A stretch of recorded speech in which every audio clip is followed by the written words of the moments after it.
Okay, we have a special guest and our first artist to join us on the Mike and Brooker show, Onur Dinc. We met through a mutual friend, Ravi from Munich. You made an amazing piece on his wall, a logo that is different depending on the day or the night. And since then, we've actually become good friends. You've made an amazing piece in our house, which is actually the room that you're sitting in now.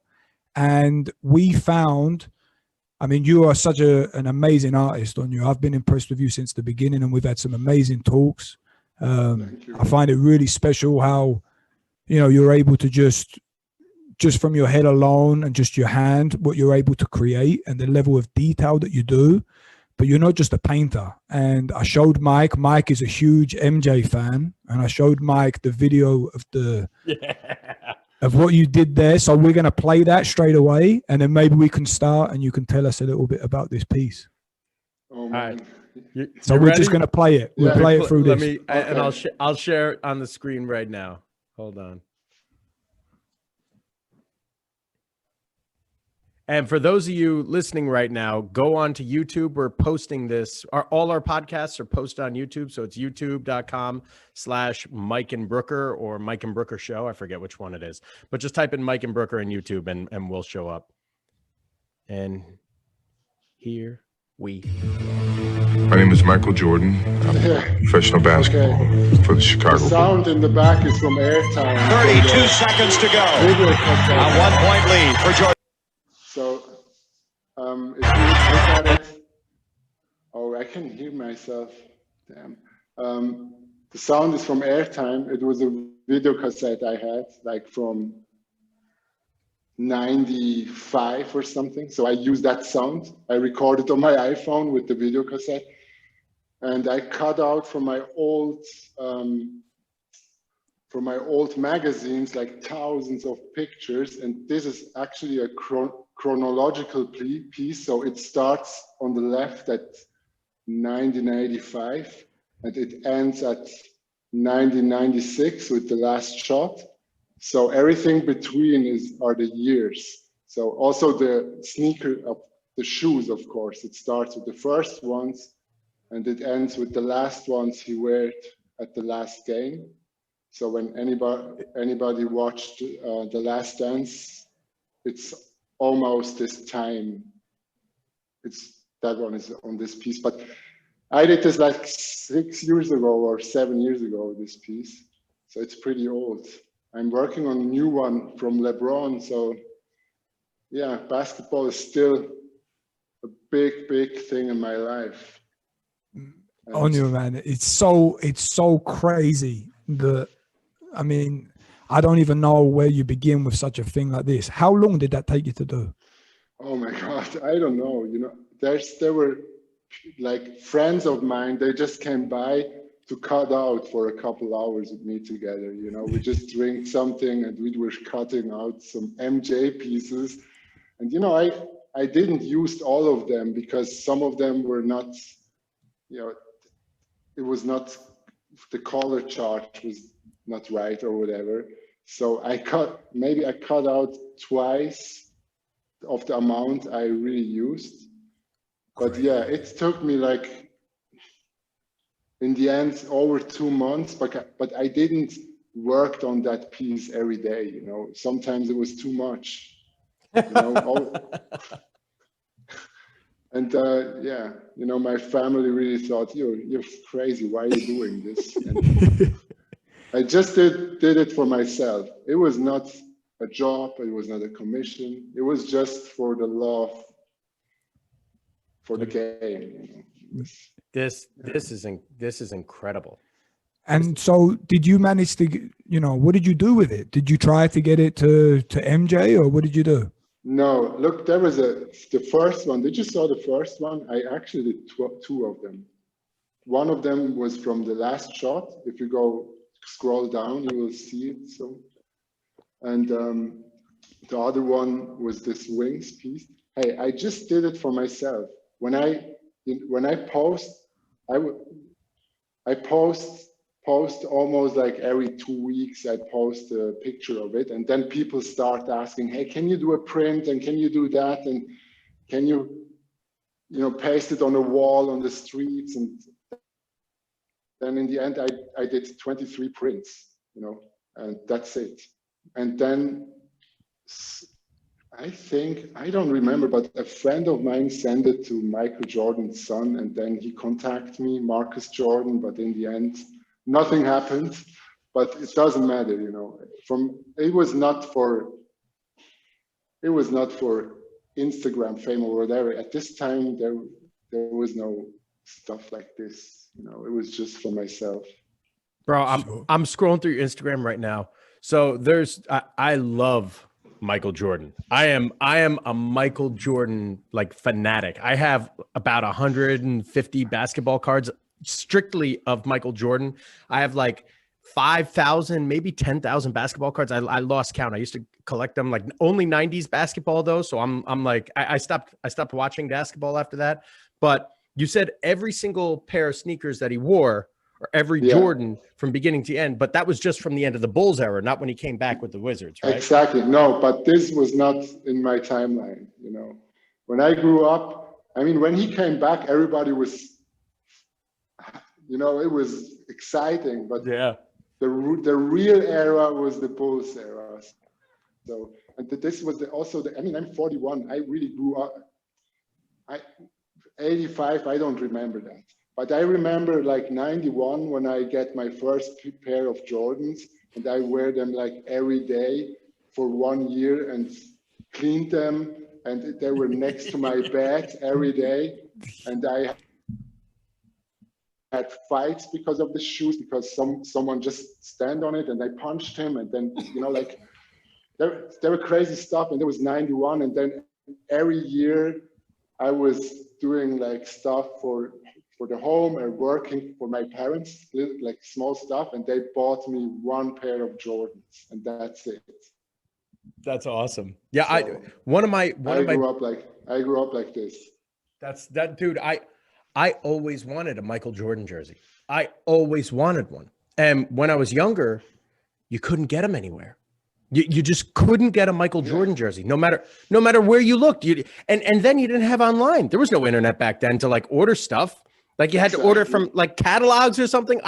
I searched high and low. My parents searched high and low. I couldn't even get a Michael Jordan number 45 jersey when no one wanted that, Right, man. That's true. I remember that too. I just remember when the starter caps came to Switzerland with the Bulls logo on it, and nobody had some money. So we went to this shop and put them in our jackets and just run out, then we had them. But, my parents were like, we don't pay $40 for a cap. So, okay, then we did it the old school way. How old are you? I'm 41. Okay. All right. So what were you born in 1980? 1979. I'm a 70s kid. So, Onur, when you were a kid, were you painting and drawing all the time? As far as I'm concerned, you're like an elite performer too, because you're getting paid to travel around the world to do the thing that you were obviously put on earth to do. And you hear so many people, they want to be a musician when they get older, or they want to be an artist or an athlete. But the truth is that not many people actually make it. So how good were you when you were a kid? How was that? I don't know, man. It was in the school. I had to work really bad. What's the name for it when they judge you with the numbers? Grades. Yeah, really bad grades, because I just painted what I want, not what the teacher told me. And when I had German class, I was just painting, in the book. And the deal with the teacher was, hey, you can paint whatever you want. I don't care anymore, but you leave the book here, so you can take it home. So this guy still had my first sketchbook, I guess. So I think for a kid, I was good, but not like a super talent. You know, it was more like I had a Turkish family. It was pretty hard to grow up in a Turkish family, so that was actually more my, you know, way out. It was more, my parents didn't bought us any stuff like, yeah, maybe that's just the Jordans, but I didn't have a Game Boy or stuff like this, so I was just drawing. Like, it was pretty nerdy, you know, at this time. But then it made, you know, then it came basketball, and basketball and painting together was like really something good for my teenager time. It was, I mean, I was pretty busy painting here, playing basketball, like a busy teenager life. And we lived in a really small apartment, so I had to go out, you know, so. Where did you do most of your painting? You mean the outside? The No. Growing up. You mean in the studio stuff? I guess, right? You said you started just drawing in school nonstop, but then you just said that you had to leave your house a lot because it was so damn small. Would you ever go somewhere and like that was your go-to spot or anything? There was like this Hall of Fame, you know, for this graffiti guys. And we just painted there with acrylics, like stuff like this. So we get beaten up a couple of times, my friends and me, because graffiti guys don't like people. They come with a brush or something like this. And we were like 13, you know. There was no mural scene or this hyped up like this, you know, these paintings on the wall you see everywhere right now. It was just because we love that, and that's it. Other people had the PlayStation, and we just did this. That was my passion, and basketball, of course, you know. And there was no balance actually between, sometimes it was more basketball and sometimes it was more painting. So after I broke every bone I had, so I just quit with basketball. Yeah. And so, I mean, you also, I mean, you mentioned that, you know, it was hard growing up in a Turkish family. And I know you a bit personally, so I mean, also feel free not to divulge, but you had it pretty rough. And that adversity that you'd faced, I mean, from when we had that conversation, having dinner together, that must have been a key part in producing the man you are today, right? Yeah. And right. How, I mean, what were the core principles that you took from your youth into this competitive world of art? Because it's a tough world, right? I mean, you're getting judged and criticized and have to fight for everything that you've got. I mean, yeah, man. Hey, I took everything from my past, everything what happened with my personal life. It helped. And at this time it was pretty hard because my father was one of these guys they invite from Turkey to work in Switzerland for really less money. So, and then my mom, of course, had no job because Turkish people just get the shitty jobs. And then she was a mom. And then we lived in this really small, really small apartment. So for my father, it was so important that his kids get a good job. And after he recognized his son, it's not going to be a doctor or a lawyer, he was so upset, man. He didn't talk with me for 2 years, you know. So I just moved out when I was 17, 18 out of the house. And then I did like 3 different masters, like now 2. Like one was, I mean, I started with just painting walls white to raise money. And then after that, I did a theater painter school. Is that right? Like scenic paintings? Yeah, scenic paintings, yeah. Yeah, right. So, and then graphic design, and man, I don't know if you guys recognize how crazy it is to work in Switzerland. People in Switzerland are pretty boring, you know, when they have a job, they don't fucking care if they are satisfied or not. They say, I get my money, I'm fine, you know, but the brain always works, you know, then after 40, you get really unsatisfied and then it's too late. And I just quit my job before it was too late. You know, I just quit it like when I was 27 and I was like, I'm out of here, I'm painting now. And everybody would say, you're fucking insane. So how you can make a living out of painting? Hey, and that was just a snowball. You know, when you have to be a little bit naive and also have a bit balls, and that's a good combination, I guess, you know. Like, and then you because then you don't think too much and you just work, and that's how everything started. And we painted and I think everything started with my parents' home, because they were like, hey, no way this works, you know. And when you're a kid and you hear this all the time, there's like two kind of people. One of them is they just give up and they do, I don't know, they land on the street somewhere. Or no, there's three kind of. One of them give up, one of them they listen, and one of them is like me, they're like, I don't care. And yeah, then you just need time, and don't offer too much time to your girlfriends at this time, and then it works.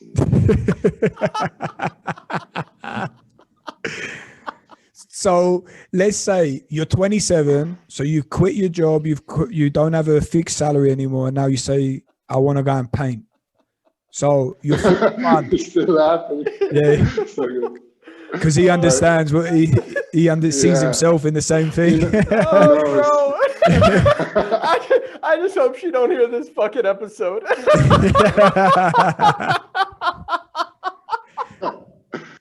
Yeah. So again, ask me again, please. No worries. So you're 27. So you give up your job. You've given everything up, and you're not living off your own painting right now. So you've finished doing people's walls to make them nice and white. No. You're 41 now, and now you're doing serious work. You're doing huge murals. You've done Nike headquarters, and you've got people inviting you into their house to make unique custom pieces, and you're putting bits in museums and exhibitions all around the world. Give us a timeline, more or less, at 27 to now. Hey, between 27 and now, I lived 3 lives. You know, it was crazy.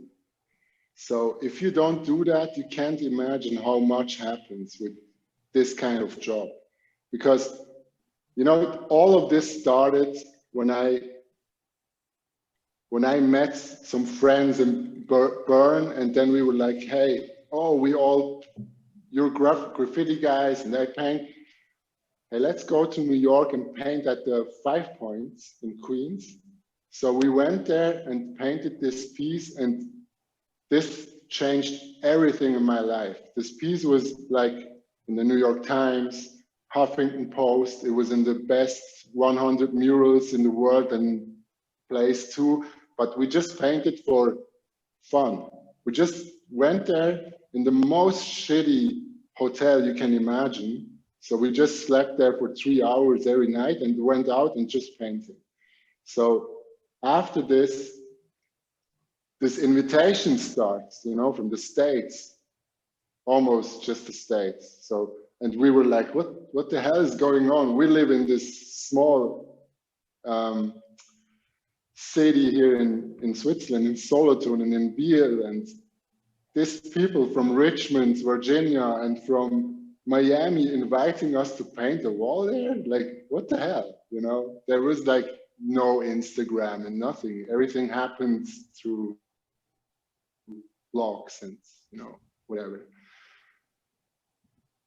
And we just spent all our money just to paint. And this started like this. And after this, every festival after every festival, I had a job somewhere else. You know, one of the jobs was like in Paris. And then I painted in New Zealand. And after I painted in New Zealand, I had a job in Chicago. And then after Chicago, I had something in Berlin, and then in Switzerland. You know, it was crazy. And I was in Iceland and painted through the day and watched the northern lights through the night. And it was, you know, just everything because of painting. And painting is one. I think painting is 40%, and 60% is like traveling, meeting people, connecting. Like, I don't talk about connecting business-wise, more like, you know, friendships. And so, hey, so much stuff happened. I can't tell you, man. I can tell you guys stories about tax people I tricked with the art piece so I can pay my taxes. So I had some crazy stuff. Okay, maybe the tax story is pretty funny. I have to tell you this because that was it was a turning point in my life. So when, after 5 years or something, the tax guys came and they were, hey, we want to see all of your documents from the last 5 years. And I was like, yeah, it looks super messy, but you can see them. And then they found like 2,000 Swiss francs. That's around, yeah, $2,000. Something more or less. Yeah. I didn't, you know, show the tax. What does, when you show them like how much you earned, you know? Right. You're declaring your taxes. Yeah. I was just super messy, so I forgot. So this guy was like, okay, so you have to pay a fee, or we sue you, or we tell you how much you have to pay, how much we think. So they decided I have to pay like 10 times more than I had to. So my life was over, right? So I was like, okay, I tried it, 5 years, I'm done. So, and then one day later, I was like, well, I have to do something with that. You know, my mind starts changing. So I called this guy, okay, I pay it, send me 100 bills. You can do that in Switzerland, like you can pay it in 100 months, right? But you have to pay it. So they sent me these bills, this pink, orange ones. You know which ones, right, Alex? Yeah, the payment slips. So I start to cut all my bills and all my like fees from the car and everything. I start to cut them, you know, in small pieces, like the Jordan piece I did. And I pasted a skull out of this and call it Kill Bill, right? It was like a photorealistic skull. And then I did 100 prints, and this 100 prints, when I sell them, it's exactly the amount I have to pay to the tax guys. So it was sold out in 5 minutes. So I paid my money with their tax bills, right? And so I just cut the paper and made paper out of the paper, right? So it's a really, but it came out of this panic, you know, it was like panicking, like I have to do something, and okay, I just do this, and all my friends, man, you have to work. What the fuck you're doing? You cut all your bills. And then in the end, I paid my bills with their bills. Yeah. It was really abstract. So that was awesome. That was a turning point, man. It was like, okay, it doesn't matter in which situation you are, there is a way out. It sounds stupid, but if you fucking work, it works. You know? So how did you manage to sell out within 5 minutes? What platform were you using? It was just Facebook at this time, and yeah, Facebook. And there were like all these people around me in Switzerland. They felt a connection because everybody had the same struggles every year. And they were like, and I start to posting like all the coded bills, you know, like, and then the title of the thing was Kill Bill. And then it was a sketchy title. And also the topic was everybody can feel that, you know, like this every year paying taxes in Switzerland. It's the same struggle every year for most of us. And then it was like super fast. It was just gone in a minute. Like, yeah, that was crazy. So I paid my taxes and sent it to this guy, you know, who controlled my stuff, a postcard with this Kill Bill on it. It's on my Instagram as well. It's a pink skull. You can see it. And everybody who bought the print knows my address because they were all my address, you know, my home address. You know, like, but I don't care. So.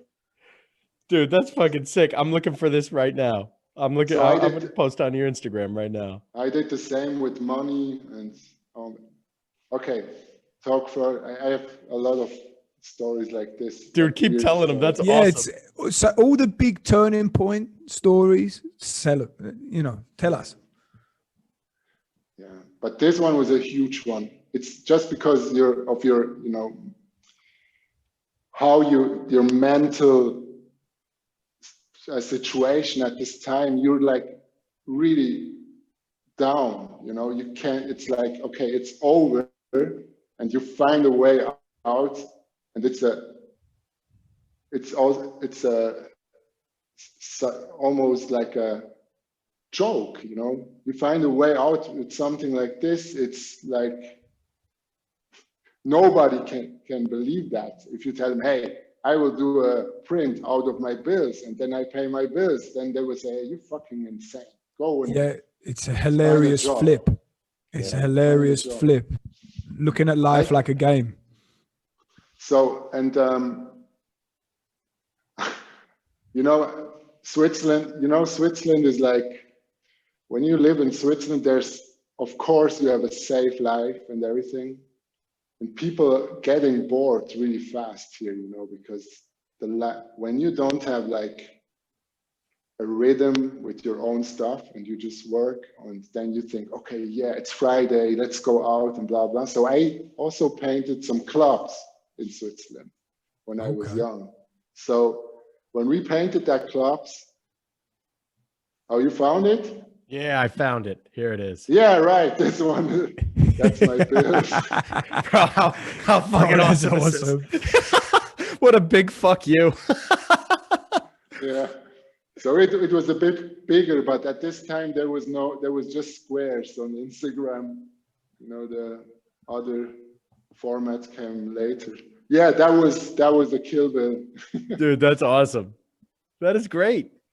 And so you just sold, so you made that out of all your bills, and then you just copied it and put it on some kind of like poster board? No, I didn't copy it. That was my original bills.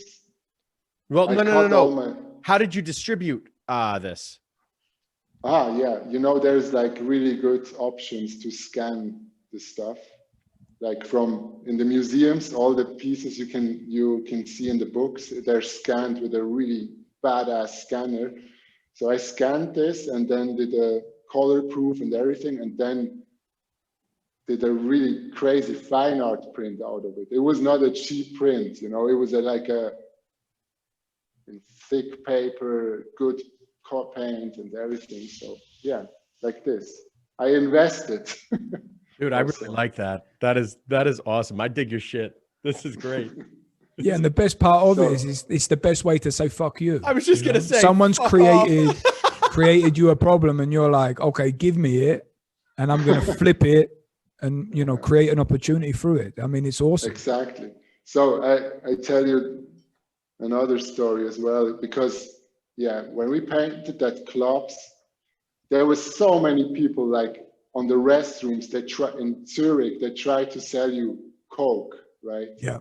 in Switzerland is the most cocaine consumed in whole Europe, I guess, because when they can measure it right in the water. So in Zürich, it's like top of the tops, right? What do you mean they can measure it in the water? Through the urine, they piss it out, so they can measure it and they can see it in the water.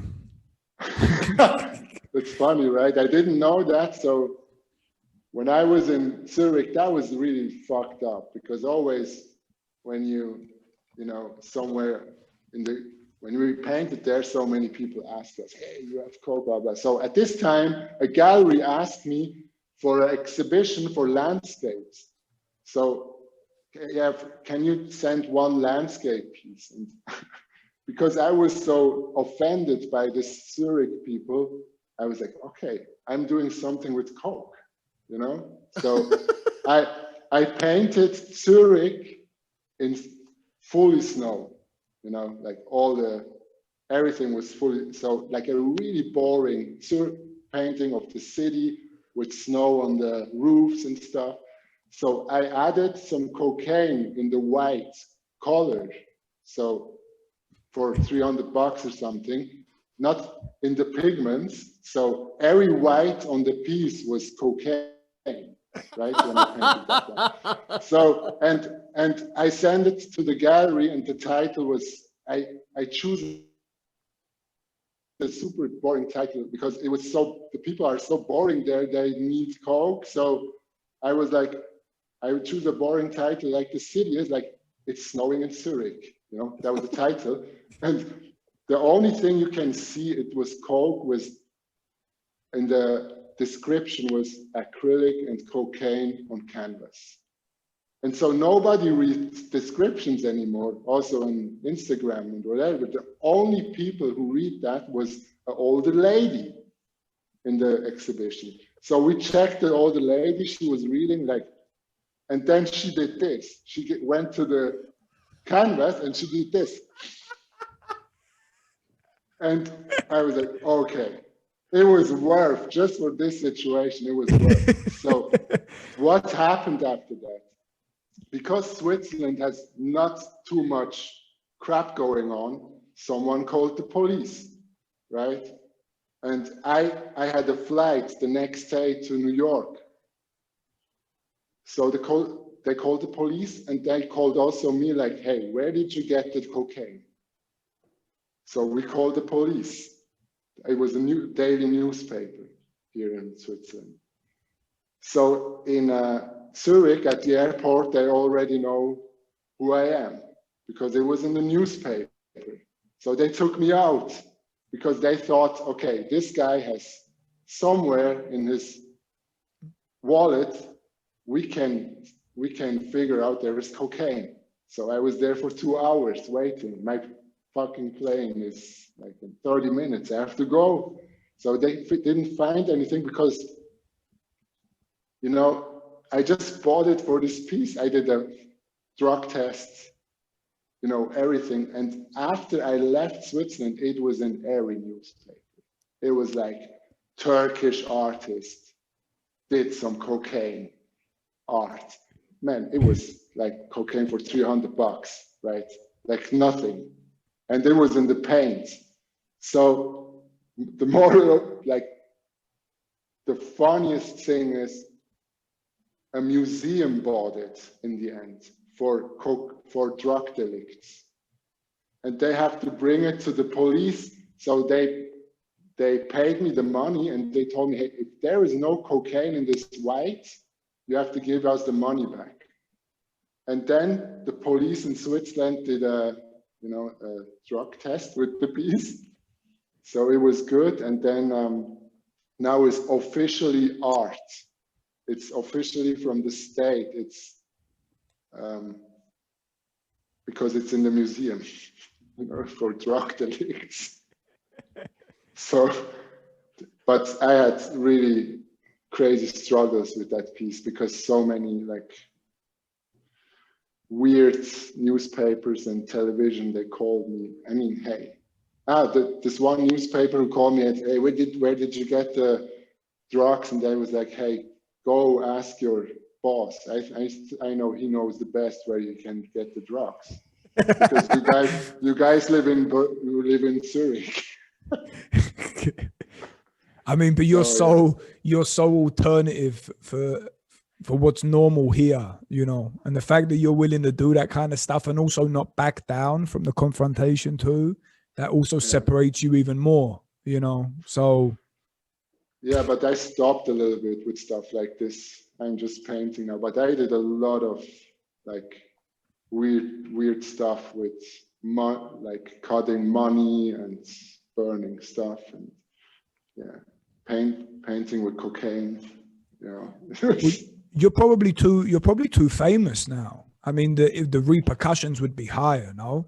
I mean, you have influence over more people, and more people would want to see you pulled down if you're not sticking to the narrative, I'm sure, you know. Exactly. Yeah, you're right. So I'm happy it was 5 years ago or 6 years ago. So you've mentioned about a couple crazy pieces. What's been really the biggest, what's been the most badass thing you've done? I mean, you've done some massive murals, but what's been the coolest one you've done so far? You mean the experience or the piece? Both. Or if they're separate, give a story for each. Man, there's many.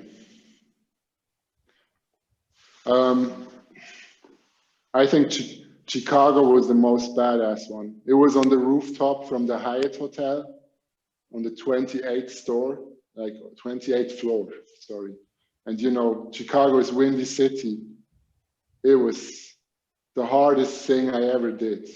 It was, you know, when I arrived, the guys from the hotel, they just gave me a contract like, here, you have to sign this. If you die here, your family can't sue us because it's so windy upstairs. When you die and fall down the skyscraper, it's on you. You know, it was, and then I was there fighting in the snow, in the wind, like for 3 weeks. That was the most badass thing I did for my body. You know, waking up 6 o'clock in the morning, start painting in the middle of the night when it was windy like this, hearing some shots on the streets. I mean, it's Chicago, right? I heard a lot of shots there. And what was the painting of? Yeah, it was a woman in the clouds. You know, it was a commission work. So I had some other ideas, but most of the time commission works for companies are more like, it's not so progressive or not an aggressive piece. So, but how it was painted was really, it was hard, man. It was like for your head and for your body, it was really bad. Like 3 weeks in the rain and snow, and it was not drying, and it was dripping down the floor, and the wind almost blew me away from the rooftop, and it was badass. Well, that's one of the things I wanted to go into. And I mean, what is the mindset to be an artist like yourself? I mean, most people are struggling to concentrate for anything longer than 20 minutes. And I mean, when you're doing a piece, I mean, you have to be in flow state or in the zone or something like this, I guess, and you can't be too much in your own head. But at the same time, you need to still keep the larger perspective of what you're doing. I mean, can you go into that? I mean, what's your mindset when you're painting? Hey, it's almost like meditation for me. So I don't know how to do meditation, but I think it feels the same like like the Jordan piece, when I just pasted small pieces to create a big piece, right? You have to be really focused, but also free your mind a little bit. I know it sounds weird. It's two opposite things, but hey, that's my way to turn off the loud world around me a little bit, you know. That's sometimes everything is so fast and loud, and I really enjoy that. The only thing, the electronical thing I have at this time are these headphones, you know, just to turn off also the canceling off the everything around me. And it feels good, you know, it's satisfying. It frees free. Is it something you go into all the time, or is some days? Because I can imagine that some days it's just not the day. But I mean, when you're commissioned to do a piece and people are paying you per day, you can't have a day off, right? And at the same time, I guess you can't fuck up something, because it's not like you can just, you know, undo. Yeah. Yes, I mean, there, of course, days I'm not motivated enough, but hey, that's just the first minutes. I think it's the same with sports also. When you do something, it's heavy for your body. When you start it, it flows, you know. I think it's not flowing when your mind is full of like unnecessary stuff. So I think I'm a pretty balanced guy with my mind. So I don't have this kind of issues, you know, I can't stop, I can't paint, or I can't do this today, I can't do that today. So I really appreciate I can't do it. So yeah. Where do you get your ideas from? Dude, I'm looking through your fucking Instagram, and this is, I mean, everything is it's so different. Like you don't have like a specific theme that you seem to stick to. A little bit is, the mindset is a little bit of a theme, you know, everything you see, it has to do with keep focusing, or this brain that explodes. You can see that in a couple of pieces. Yeah, you know, my surrounding, my friends, sometimes it's just when I eat my breakfast, I have an idea, but the idea is not like, hey, I have to paint this. It's more like, you know, it's more like, oh, that's fun. You know, I want to do this, and it's like something, it's challenging me, and then, yeah, that's it. I never think like, oh, I think people will love that. That's why I'm painting it. Never. That's never my intention or my motivation. It's always it has to do with my free work. Always is really personal.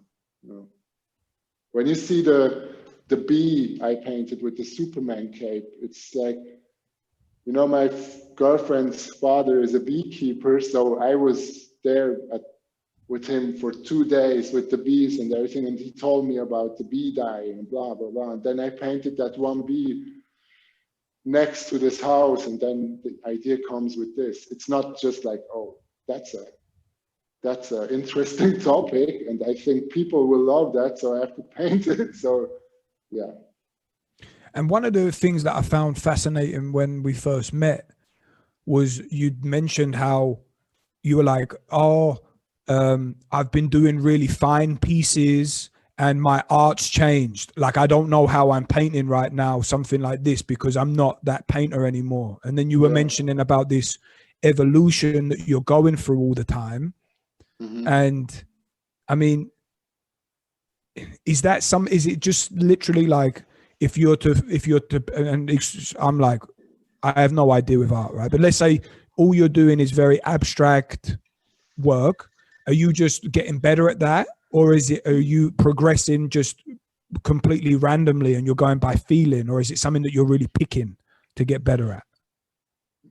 Man, it has really a lot to do with my mind. You know, when I was painting like this detailed stuff, that's something really Swiss also, you know, like being like, everything has to be the same, like the garden and the houses look the same. It's like a typical Swiss thing, like building a watch, right? And that's also a mentality a little bit, I guess. So how I grew up. So when when I started to thinking more freely about the work, you know, like I told you guys before, like I paint what I want and not what people expect. Then also my style changed a bit because I started to paint more free. I was more like, had more a brush stroke or more like a flow, you know. It doesn't look like a perfect piece, but it has a flow. It's like having a style when you play basketball, you know. Maybe it's not the perfect like dribbling or the perfect fadeaway, but it's your fadeaway, you know. It's your ball handling, and that's the same with art. There's a lot, like when people have a perfect voice, it's not the best singer. Sometimes people with a little bit of roughness and imperfect voice it's much nicer to listen, right? It's the same with music as well. And it's also the topics, you know, in this weird art scene is also, you can be like a pop music star, like doing what people expect with the same, you know, piano melodies and the same thing, or you can be more like a jazz musician, maybe just 5 people out of 100 feel your stuff, but it's something, it lives longer, you know, it's timeless. So that's how it changed. I decided to be a jazz musician, you know, and not a pop artist. I like that. So when you're painting these things, do you sketch them out beforehand or is something in your head? No, I sketch them out, but the interpretation on the wall is always a bit different. I mean, I use photos as references or create something new out of photos. Or build something, you know. When you go through my Instagram, there is like a fist. It looks like a mountain. So it's in Iceland. We painted that in Iceland. The piece calls Heavy Stones Fear No Weather. So we did something with a band together from Iceland. So the mentality from the Iceland people is all in this piece. So we were looking for like, the nature is like, you know, fighting back. So we tried to find somewhere a picture of a fist out of stone. So there was no one, of course. So we built one out of my hands. And then that was a reference. I mean, I was there like for 5 hours and there was all like gapes, like some stuff I built by hand and take a picture, and some stuff, yeah, it's when it's portrait, it's super easy, but the interpretation on the wall is always different. It never looks like the reference. It's always a bit different. Yeah. So when you did that mural in 5 Points in Queens, and you guys, it was how many people? You said there were 3 people or something? Look, we were 4 people. 2 were like graffiti guys that did the graffiti thing, the classic, and 2 of us painted a food chain. They were like fishes eating each other, like a fish from the dinosaur time, you know, like 1 million years ago, the oldest shark, and there was like a reptile, blah, blah, blah, you know, so many fishes. And in the end of the fish and of the food chain was this banker guy. He was like flying there with a Starbucks coffee. And, you know, when they have the angels, the shine, you know, here on the head, the shine was a donut. So he was getting eaten by the last of the fishes. And we painted that because it was eating or being eating, you know, and because we knew they will break down this whole 5 points. So it was something politic. So that was why the New York people, they loved that piece. But we didn't, we just figured out a year after a year, because there was no Instagram this time. Yeah. So what inspired you to want to go to 5 points and do that? Man, it's just like, what inspired you guys to go and do the Ironman, you know? I think it's something you do it. It's like I don't know. It's when you want to do something like a crazy ass road trip through Mongolia, you know, people love to do that. So they do that. So I love to paint. I want to paint everywhere I can. And it was a dream to play basketball in New York. So I did that when I was 18. And there was a dream to paint in New York. So I did that when I was 27. And that was just for fun. You know? And I mean, that decision set up your entire career. Right. I think so, yeah. That was a pretty, yeah, it was a crit, yeah. Dude, that's pretty fucking sweet. And you just decide to say, fuck it, let's go paint on a fucking wall. Yeah, right. But without this intention, something happens. You know, it was more like, hey, let's paint that wall. And the guy who curated that wall, Meres, he curated the 5 points for 20 years. When we arrived there, he was like, yeah, show me the sketch. You know, in his New York way. And then we showed the sketch. Oh, you guys really want to paint? Yeah, can you paint it on the wall? Is that possible? I was, yeah. You know, and for him, the first couple of days, we were just this weird ass European guys who don't talk too much, you know? And then in the end, he was like, oh man, when somebody touches this wall, I will kill him. You know, he was like this, you know? And then they whitewashed the whole thing because too many people took pictures of it, and they whitewashed the whole 5 points. Every piece getting whitewashed. So they sued the landlord and asked us if we want to sue him. And we was like, man, we're in Europe.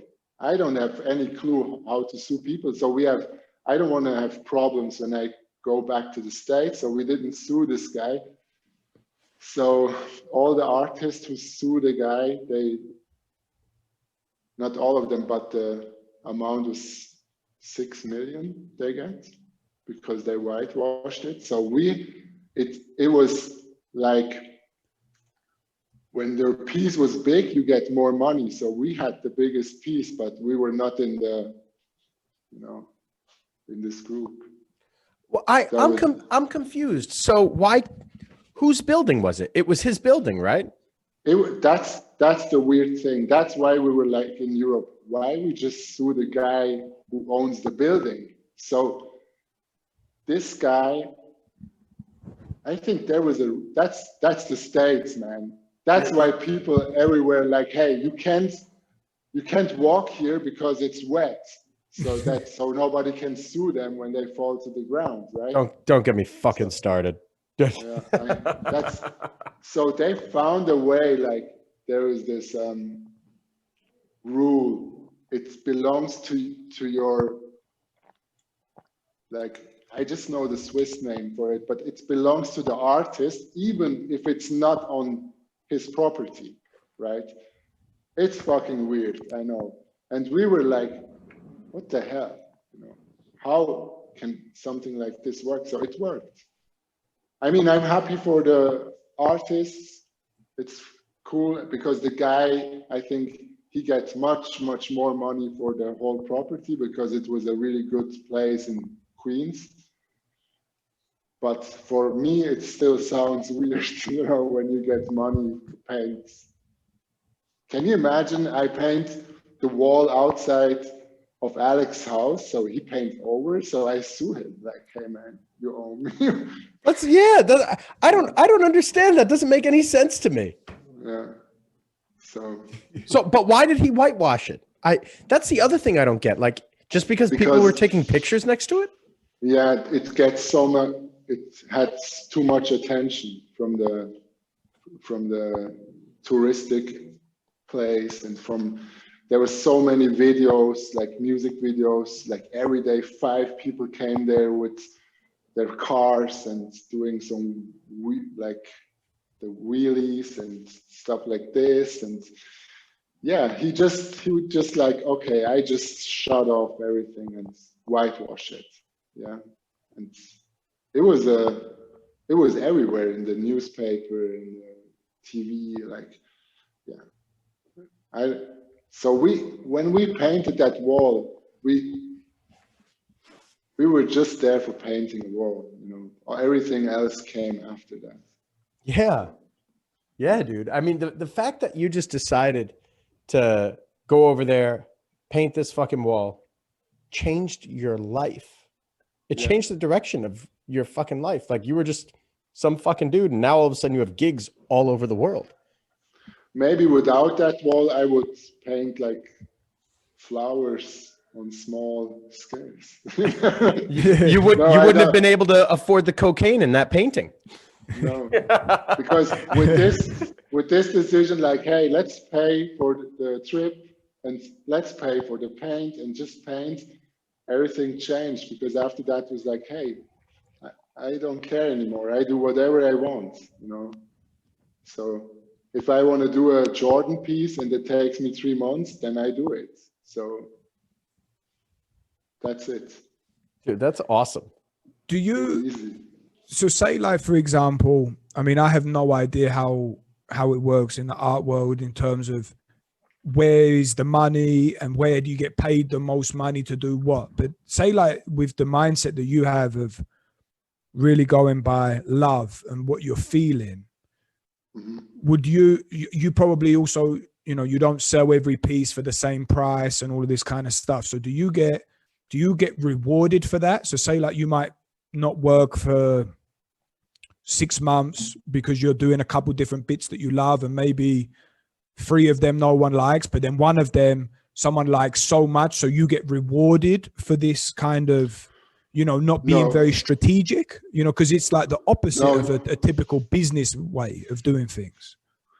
You know, when I was in this galleries, in this fucked up gallery world, I'm actually not I have no exhibitions in galleries anymore, because it works when you're an independent painter right now.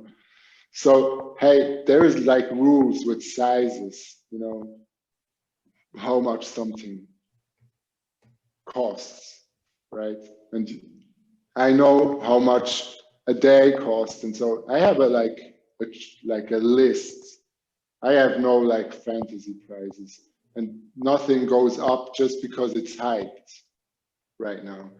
So when this will happen, I think life is going to be really hard, because when one piece goes up because, I don't know, like someone really famous buys something from you, then you have to think about that if you want to do that, because then everything should be on the same level. So your life's completely changed, and you have to deal with really weird people as well. So I don't want to do that. I'm really happy how my life is right now. So I don't want to go there and drink champagne just to sell a fucking piece.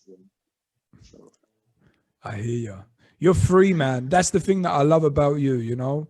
You're the definition of an artist, you know? Like, you're here, you're there, you know, you've got this very relaxed aura about you, you know, like you're never stressed out. And I mean, it definitely relates to the way I've got to know you, you know? Yeah. And I think it's great that you're also in it just because you love it so much. And I mean, it's very interesting, this coincidence of you just doing something just for the love of it, and it's been a really important moment and changed your life. And you know, it's a funny thing, right? It seems to be the best and worst moments of our life are completely unpredictable and almost like coincidences, and we don't maybe know it before it's going to end up happening, right? So exactly. Yeah. One thing I want to want to ask you is, I mean, say like, for example, we've been blessed that you've done this beautiful work in our house and you've made us so happy. And I mean, yeah, you've done something that you wanted to do and, you know, we work together to make it,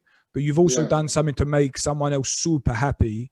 And, you know, we love to show it to our friends and different people like that. How is that effect for you? Because, I mean, it must be such a nice life. Like, we've got to know you as a friend, and I'm sure with the way you are, you've got to meet all these lovely people. You know, how is that? I mean, art's managed to give you so much, right? Yeah, and I also, you know, after this many years, you see sometimes if someone fits you, like how, if there is like a connection, right?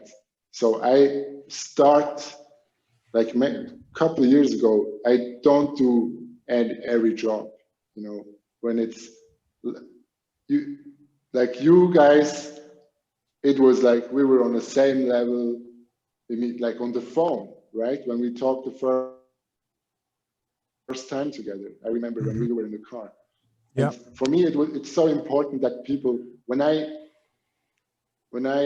decide with you together, we do this. For me, it's so important that you guys are happy, but it's also important I'm happy with it. It sounds a bit weird, but you know what I mean, because last time when I was here, I told you guys, hey, I could just leave, you know, and you guys would say nothing maybe. But I was like, hey, I don't like this wall. I come back and paint it again. Yeah. So, and I want to live like this, you know, with this mindset. I don't want to just do something for the money. I don't want to just do something for, you know, to get something get something physically. Like, yeah, I can buy something. For me, it's really important. It stresses me out when I'm not satisfied with the work, or when people don't like it who trusted me. But yeah, that happens really less time, you know, because I take my time and do it, and that feels really good. So most of the time, I say 90%, I keep the connection to these people. So I have new friends, you know, maybe I don't see them that much, but I'm connected, right? And that's so cool, man. I appreciate that so much. I appreciate every 24 hours I have every day. You know, for me, it's when life is over for me in 2 years, I can say I had a good life, you know. So that's super important, because my father had the opposite. They had less, they trusted nobody. He just let his body like die. You know, when he died because he was tired. And as a kid, when I saw my father, he was just on the balcony smoking a cigarette. I think it did something with me, you know. I was the opposite. So I try to get out the best of everything I'm doing. So it's not just work, it's also spending time with people, you know. And yeah, that's it. I'm happy with it. What do you do to practice or to improve what you do? Right? Like every piece of art, has it gotten better? Has it worse? Has it stayed the same? Like, how do you improve your craft? How did you improve your craft from a 17-year-old to the 27-year-old to the 41-year-old? What was your process like? I'm still practicing, you know. I'm still the guy who gets in the car and drives to an abandoned hospital in Berlin out of the city and paint there for a day, you know, just for myself. Nobody will see that piece, but that's my practice. So I'm still doing stuff like this. I had one, like last year, I had this one, like 6 months, was like, I have to paint every 2 days a small piece, and it should document my life, you know. That was like my practice. So when I came back from the studio, I was painting for 2 hours a small piece, like super fast, just to practice my brushstroke. So it's always finding a new challenge. You know, now my challenge was finding an abandoned house and paint there and break in, you know, and so that's super fun, actually. I love that. Have you got any big, I mean, you mentioned that it was a dream of yours to play basketball in New York and then to paint in New York. What's your biggest dreams that you've got left? Oh, that's such a, I don't want to sound cheesy, man, but I think I live like it in a dream. You know, I'm happy. You know, I have no wishes for a car or a house or whatever. I love my girl. I have a good, lovely sister, good friends. I love my job. So everything it comes is good. I'm good, you know. And it's with painting, when I practicing it like now, it always elevates by itself, you know. And I'm sure when I hope I get 80 years old, I will be the 80-year-old nerd and painting with the glasses like this, you know. I'm sure that's gonna happen. I will not quit. So, yeah. That's awesome, man. Mike, you got something else for this guy, or what? Should we let him go? No, let's wrap this up, man. Bro, thank you so much for being on this podcast. We appreciate it so much. Where can everyone find you? On Instagram, I think that's the easiest. That's the most updated one. Or the Schwarz, like there's a website you can find my work and the two guys who came with me to New York at this time, actually. All of us. It's Schwarzmaler. Yeah.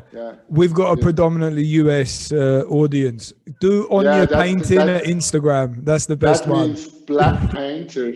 Yeah, that in Switzerland it means you paint without telling anybody you get money of it, so you don't pay taxes. You know? It's like, oh, you paint like illegally, like you're a Schwarzmaler, so that's the name. Awesome, bro. Dude, thank you so much for coming on. We really appreciate it. Thank you, guys. I know it was a bit different, and I hope not boring, and yeah. No, bro, we want to talk to interesting people. Yep. That you know, using their body or their mind to a high degree. And look at you, man. You're using your mind and your hands. And I mean, you get to live a great life and you're fully content. I mean, but it doesn't matter about anything else. I don't know many people that earn millions that are also like, listen, I'm pretty good. I'm happy with what I've got. Anything extra that comes is a bonus, happy days. But, you know, if I check out in 2 days, I'm going out feeling good, you know?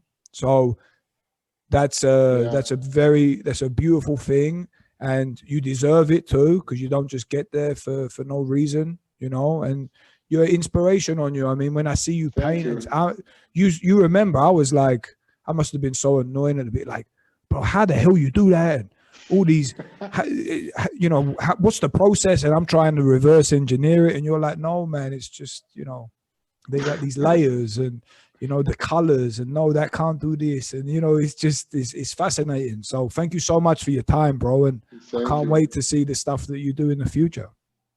Thank you. But I have to tell you, in the end, there is nothing more boring to watch someone who paints. So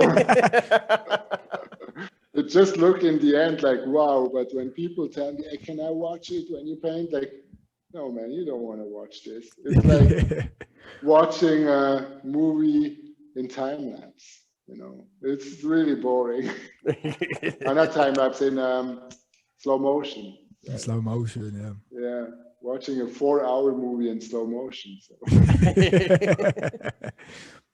Lovely, bro. Right. Thanks so much. Mike, let's wrap this up and then let's get him off. All right.